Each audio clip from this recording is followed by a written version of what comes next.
Hi everyone, welcome to another episode on mutual funds. Today we're going to take up FlexiCap funds.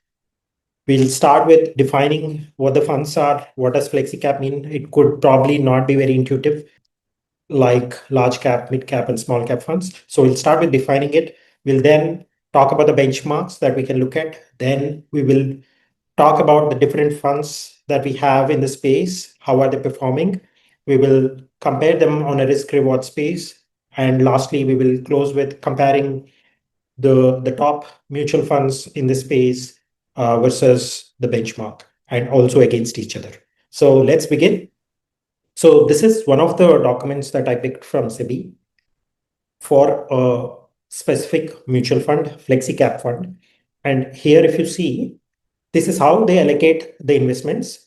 So if you see, at least 65% of the investments should be invested in equity and equity related instruments of large cap, mid cap, and small cap.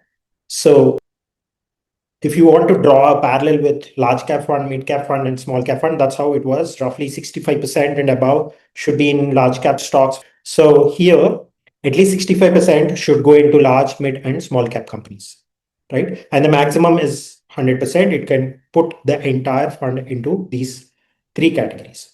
And wherever required, the fund manager can choose to put a minimum of 0% in debt and money markets and up to 35% in the same. And up to 10% can be invested in REITs and InvITs and about 5% in mutual fund scheme. So what these are further explained in this document. I can share the link for this document so that you understand more. I want to draw your attention to one specific item here, which is covered calls. So the scheme can purchase covered calls to hedge the risk wherever required. Of course, there are limits as to how much they can do. So if you see here, the scheme can take covered call positions for stock derivatives as permitted by SEBI. Yeah, so some amount of hedging can happen. This is how large, mid, and small cap are defined. And here further, there is a mention of what kind of debt securities are we talking about, what kind of money market instruments are we talking about. Then there is a mention of REITs and InvITs. And lastly, if you see, the scheme can actually invest 5% of the funds in another mutual fund scheme, which is very interesting, right? And they need not stick to their own mutual fund schemes. They can actually pick another scheme from another mutual fund, which I'm not sure how likely is that. Now, here in this table, you can see the performance of all the FlexiCap funds in terms of CAGR, annual volatility, Sharpe ratios, the rolling returns for 3 years, 5 years, and 7-year intervals, max drawdown, and max drawdown days, right? Now, I don't want to pick funds which do not have much history. So I am removing all the funds which do not have 7-year rolling return. So essentially that means I am taking out funds which do not have more than 7 years of history to begin with, right? And just to give you a disclaimer, I am only projecting the last 10 to 12 years of data. So there could be funds which have a longer horizon as well, but I'm just looking at numbers based on the last 10 to 12 years of historical data. By the way, do you know that FlexiCap funds as a category has been introduced in 2020? So how come we have more than 7 years of data here? So that's because many of the funds have changed their category from their existing category to FlexiCap fund when this was introduced. So there was a circular from SEBI to allow multi-cap funds to invest 65% of their assets in equity and equity related instruments across large, mid, and small cap stocks. This is exactly the definition that we talked about for FlexiCap funds. But in September 2020, SEBI mandated that multi-cap funds should maintain exposure of at least 25% in each of these large cap, mid cap, and small cap. But that is curtailing the freedom of the fund manager to allocate the funds into any of these three segments, which is large, mid, and small cap segments, right? So in November 2020, SEBI has introduced FlexiCap funds, which are similar to multi-cap funds, but follow flexible investment. So with that, most AMCs have changed their existing fund names to the FlexiCap funds. So if you see here, Quant FlexiCap Fund was earlier called Quant Consumption Fund. Parag Parikh FlexiCap Fund was called Parag Parikh Long Term Value Fund. And JM FlexiCap Fund was called JM Multicap Fund. So these were launched much earlier than 2020. I sort it by 3-year rolling return. I see Quant FlexiCap Fund is at the top. Then comes Parag Parikh FlexiCap Fund. Then comes JM FlexiCap Fund. And if you see, there is one interesting thing here. Parag Parikh FlexiCap has a Sharpe ratio of about 1.06, which is much better than any other FlexiCap fund in this list, right? If you see the next better fund in terms of just Sharpe ratio is 0.75, which is Edelweiss FlexiCap fund. And the difference between 0.75 and 1.06 is huge. The other thing that we need to notice is while Quant FlexiCap Fund is at the top with a 3-year rolling return of 22.8%, it is in the top two in terms of the max drawdown. So if you see, the highest is HDFC FlexiCap Fund with minus 41.8%, and the next one is the Quant FlexiCap Fund, which is minus 41.2. And if you see the best fund in terms of max drawdown and volatility, it is with no questions asked, Parag Parikh FlexiCap Fund. It is in the top two in terms of the best max drawdown. So if you see, Axis FlexiCap Fund has the least max drawdown, and the next best one is Parag Parikh with minus 31.2%. And in terms of volatility, there's no other fund which comes closer to Parag Parikh FlexiCap Fund, which is 12.1%. And the next best one is probably at the Bandhan FlexiCap Fund with a volatility of 14.87%.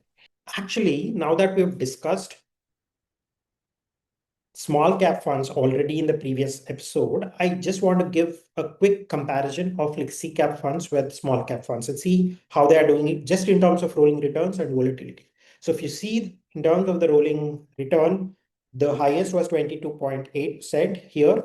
In small cap funds, the highest was 27.02%, right? And now let's compare the volatility as well. For a flexi cap fund, the least volatility is 12.1%, whereas for small cap fund, the least volatility is, I think, 14.73%. That is coming from Axis Small Cap Fund. So it totally depends on the risk appetite of the investor to either go with a small cap fund or a flexi cap fund. Of course, you need to look at not just volatility and rolling returns, but also max drawdown and also compare how they have performed across different regimes, right? So from this table itself, we can see sort of like a clear winners and losers, but we will investigate further to understand how they have performed over the last few years in a more visual format. Okay, so this is how the chart looks like in the risk reward space. The y-axis is 3-year rolling return and the x-axis is volatility. And the size of the bubble indicates the max drawdown. So this is where the benchmark is, which is Nifty 500. And if you see, the dispersion is large, right? So if you see, you have a fund with 12.1% volatility and a fund with 18.23% volatility as well, right? So ideally, you would have expected the funds to be in a curve, like an efficient frontier, where you can pick different funds based on different volatility bands, but that doesn't seem to be the case. You have for the same volatility, different rolling returns. You have for the same return, different volatility bands that these funds fall into, right? So anyway, I'm removing the funds which do not have more than 7 years of data. So that makes it more clear. So again, like what we saw earlier, one Flexi Cap Fund is at the top in terms of returns, but it is on the right in terms of volatility. And the next best fund seems to be Parag Parikh. Now let's do one comparison of Quant FlexiCap fund versus the benchmark and see how the fund was performing. And then we will compare Parag Parikh FlexiCap fund with the benchmark. And then we'll compare these two and see how these two funds are faring against each other. So I'll start with Quant FlexiCap fund and Nifty 500. Let me enter the weights as one and run the backtest. So the blue colored line is your fund, which is Quant FlexiCap fund. And the red line is the benchmark, which is in this case Nifty 500. So you can see the drawdowns here. The drawdowns are huge in the earlier years. And it seems to be very similar to Nifty 500 during this period. And just before COVID, you see the fund is again doing worse than the benchmark in terms of the drawdowns. And if you look at the recent period as well, Nifty 500, which is the benchmark, seems to be doing better. Now let's look at the recent performance. I just want to look at 2025. If you see Nifty 500, it gave some return, which is definitely looks better, but I think Quant FlexiCap fund, given its drawdowns, it seemed to have not clocked any returns or very minimal returns in 2025. So I'll then move on to the 3-year rolling return. And if you see, compared to the Nifty 500, which is the benchmark, the possibility of returns, 3-year rolling returns are large. It is very stretched, the box plot. Even with 5-year rolling return, we are seeing that the 7-year rolling return seems to be doing a better job. So that means, if you're really picking this fund, I think you need to be very, very patient and you need to be having a very high risk appetite to consider this fund in your portfolio. So if you look at the 3-year rolling return on a timeline, initially the fund was doing well, and then later, just before COVID and after COVID, you see that the fund is actually underperforming the benchmark. And again, it started doing well over time, and eventually, it seems to be again coinciding now in 2025. So the difference is large, even at even with 3-year rolling returns, obviously, because on a returns level, this fund is doing pretty well. I think risk management is one thing that the fund need to take care of.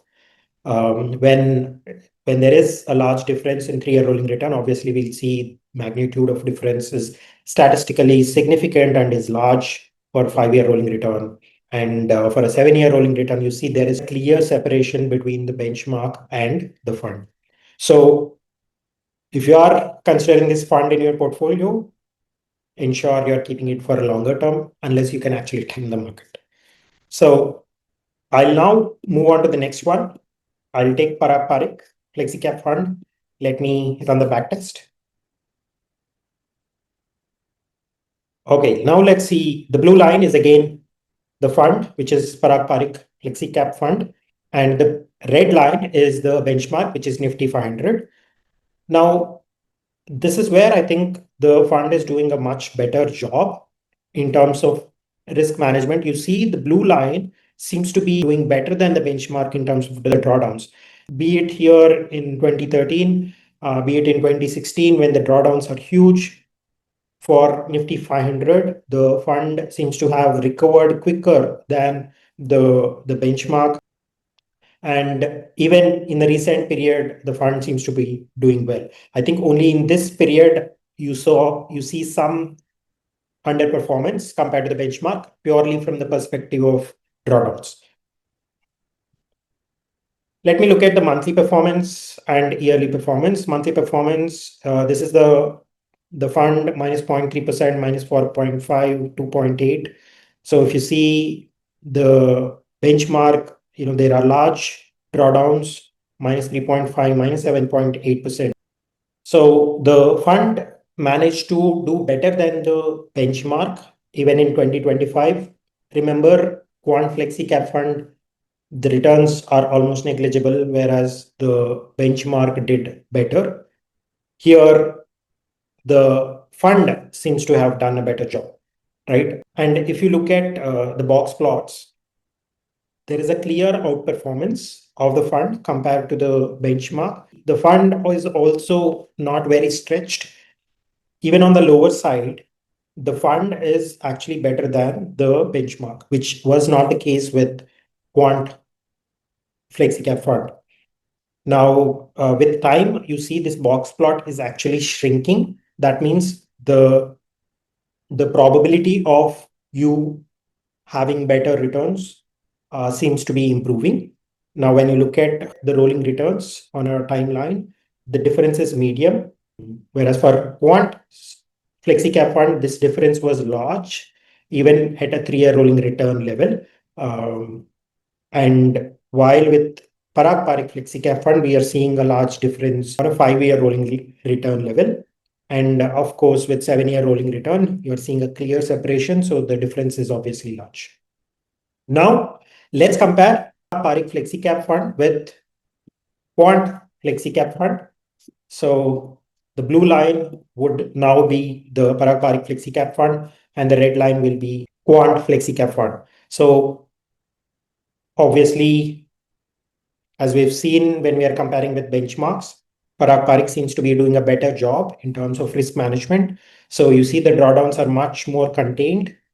Apart from this period, I think mostly the blue line managed to stay at the top compared to the red line. So lower drawdowns compared to the Quant FlexiCap fund. So one thing that you need to notice is if the markets are doing better, Quant FlexiCap fund seems to be hitting a 6 then. If the markets are not doing better, Parag Parikh is able to control the damage better than the Quant FlexiCap fund. So it's all about how the market is, how the market regimes are moving from or transitioning from one phase to another. So in terms of 1-year rolling volatility, we don't need to even talk about it. Clearly, Parag Parikh is on an upper hand. And if you look at the 3-year rolling return, I think it makes it very clear that the possibility of outcomes for the Quant FlexiCap fund are very varied and wide. So you could have a 3-year return of minus 7.6% to 55.1%. So that is the range of returns that you can actually get with Quant FlexiCap fund. With Parag Parikh, you are seeing that is much more shrinked. So that means a 3-year rolling minimum return is 0.9% and a 3-year rolling max is 39.4%. Now let's see how they are when we look at the difference. So yeah, so Quant FlexiCap fund seems to be doing better in terms of just the returns, but the difference is small, the magnitude of difference. And on a 5-year rolling returns, on a 5-year rolling returns basis, the difference is still small. On a 7-year rolling return basis is when we see that the difference is actually large. So that again means I'm just emphasizing the point that, if you are taking a fund like this, then you to stay a very longer term and able to bear those drawdowns, looking at those negative returns, and stay put through these phases to actually see the light at the end of the tunnel. With that, I'm closing my analysis on the FlexiCap funds. In the next episode, I'll come up with another category and we will have a very detailed discussion on it. Thank you.